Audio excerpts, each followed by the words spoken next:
ang problema naman dito kasi kay DILG. Ano naman kasing ginagawa mo dyan? Alam mo na nagkakagulo na dyan eh. Punta ka pa.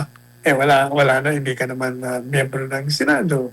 Wala namang reklamo na may away o what, di ba? O yun naman ang problema kung ba't ka nandun.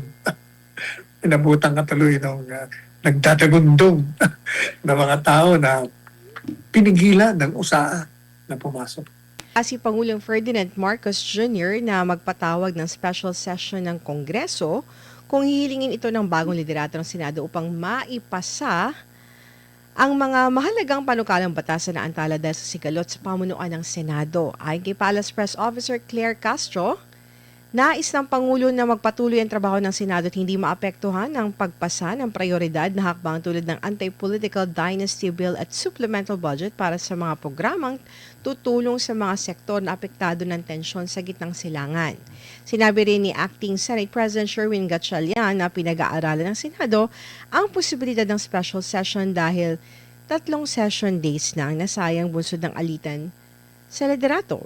Kinikilala ng Malacanang si Gatchalian bilang acting Senate President handang tugunan ang anumang opisyal na kahilingan mula sa kanya.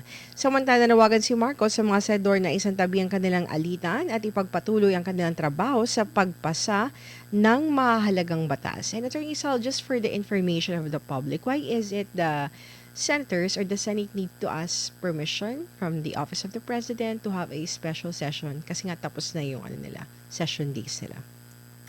Yan nakalagay sa ligang batas yan. Yung special session, pwede tumawag ng presidente kung humingi mag-request itong mga nasa kongreso. Pero alam mo, Hana, yung sinasabi, tatawa nga ako rito ng presidente Marcos Jr. Ikaw ang punot dulo ng lahat na yan, kaya nagkakagulo. Kung hindi mo ginawa yung ginawa mo from the very start, pinatupad mo yung warrant of arrest, hindi mangyayari, hindi makakarating dyan si Bato. Hindi ba? Yun naman talaga the long and short of it. Nakialam ang palasyo at palagi naman nakikialam talaga ang palasyo sa lahat ng administrasyon maliban kay Duterte. Kasi si Duterte talagang never nakialam. Kita mo, nagpalit ng liderato sa House of Representatives. Hindi niya alam. Pag-landing niya, sa kanya nalaman, iba na pala speaker. Yan din sa Senado, hindi nakikialam eh. Ang problema, nakikialam. Bakit nakikialam? Kasi nga gusto nilang manatili sa kapangyarihan ng lampas sa itinakda ng saligang batas. Samantala, itinanggi ni DILG Secretary John Vic Remulla na hinarangan niya ang 18 ex-Marines na dadalo sa pagdinig ng Senate Blue Ribbon Committee kaugnay ng flood control scandal. Pero hindi kumbinsido si Senator Pia Cayetano sa paliwanag ng kalihim. Si Jason Lubrico para sa balita. Sino ba siya dito sa Senate? Yes, you are Secretary of the Republic of the Philippines, but this is the Senate of the Philippines. Senator ako. So bakit mo ko hinaharang? Di ko yung maintindihan kung ba't mo ginawa yun. Ito ang reaksyon ni Senator Pia Cayetano matapos umanong pigilan ni Interior Secretary John Vic Remulla ang pagpasok ng 18 ex-Marines sa session hall ng Senado. Ang mga dating sundalo ay inimbitahang maging resource persons sa investigasyon ng Blue Ribbon Committee kaugnay ng mga kontrobersyal na flood control projects at umano'y pamamahagi ng mali-malitang pera. Makikita sa video na inakbayan ni Cayetano ang mga dating Marines habang nagkaroon ng komusyon sa entrada ng plenaryo. Nagkaroon din ng tulakan sa pagitan ni Senator Robin Hood Padilla at Secretary Remulla. Ngunit mariing itinanggi ni Remulla na hinarangan niya ang mga resource person pati na sina Cayetano at Padilla.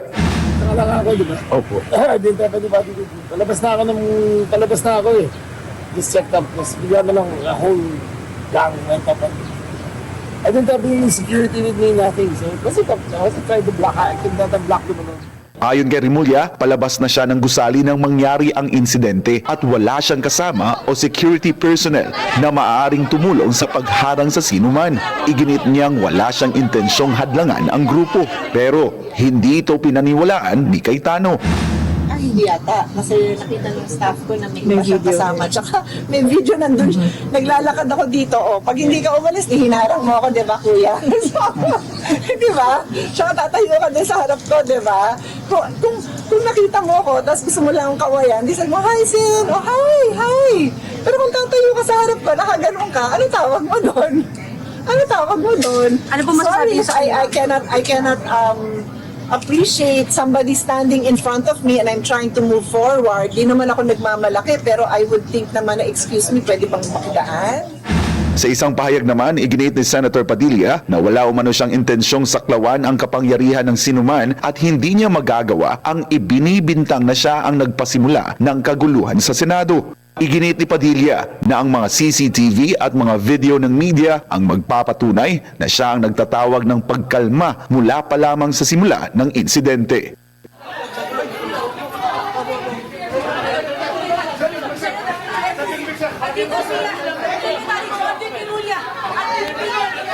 Attorney Sal? Secretary John Vic Remulla was not blocking. But if you're watching the video, Attorney Sal, may nag-block na. Hindi nag-block yung Are you convinced, Attorney Sal? Nabla kasi palabas siya. Nasalubong niya yung ubod ng dami. Nagsimula yan kasi kaya, di ba, magulo yung entrada nila kasi pinigilan sila ng bagong usaa. Di ba? Ayaw silang papasukin Kaya siyempre, nung nagkaroon na ng kumusyon, siyempre, sabay-sabay na. Nagkataon naman. Siya naman palabas. Kaya sabi niya, masasagasaan siya ng maraming tao. Kaya hindi siya siguro malaman kung anong gagawin niya. Kaya nakatayo na lang siya doon. Kaya tama rin yung sinasabi ni Robin Padilla. Wala naman. Nagbuhat ng kamay sa isa't isa. Kumbaga, yung grupo, papasok doon sa session hall. Ito namang isa, palabas. Okay, nagkasalubong.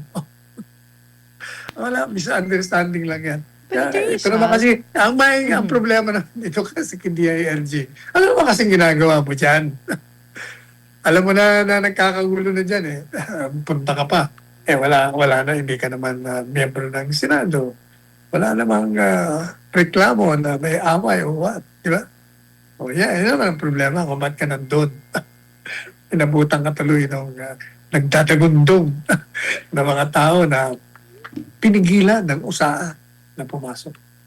Attorney Sal, kasi kung titingnan mo, Attorney Sal, pinahirapan si Attorney Levy Baligo, the 18 Marines, para makapasok sa loob ng Senate. And then, kailangan pa bumaba ng mga senador and to personally guide them inside the premises of the Senate hanggang makarating sila ng plenary o ng session hall.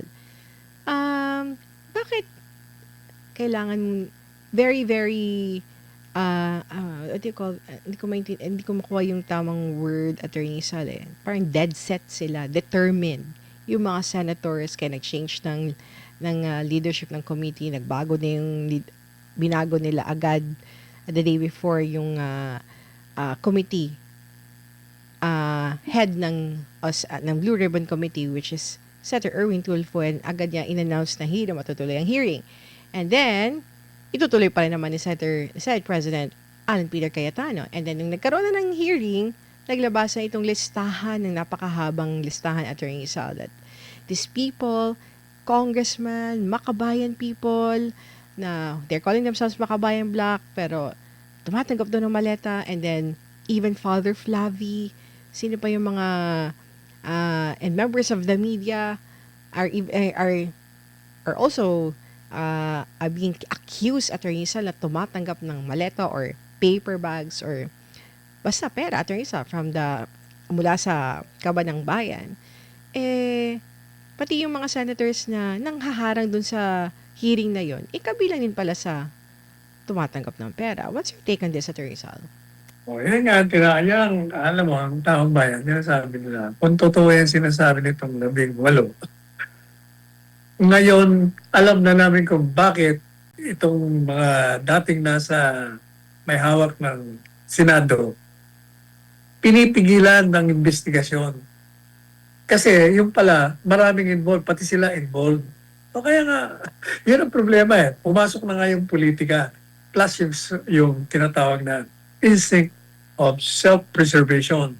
Maapektuhan sila Kaya nakita mo yung unang Blue Ribbon, ang daming inaabswelto. Ang daming inaabswelto. Si Marcos Jr. inaabswelto. Tinuturo ni Saldi. Si Martin inaabswelto. Yung 18, ayaw tawagin. Yung pala, kung totoo ang sinasabi nila, kaya pala, ang dami palang involved, kayo pala lahat involved. Ayan ang problema ngayon.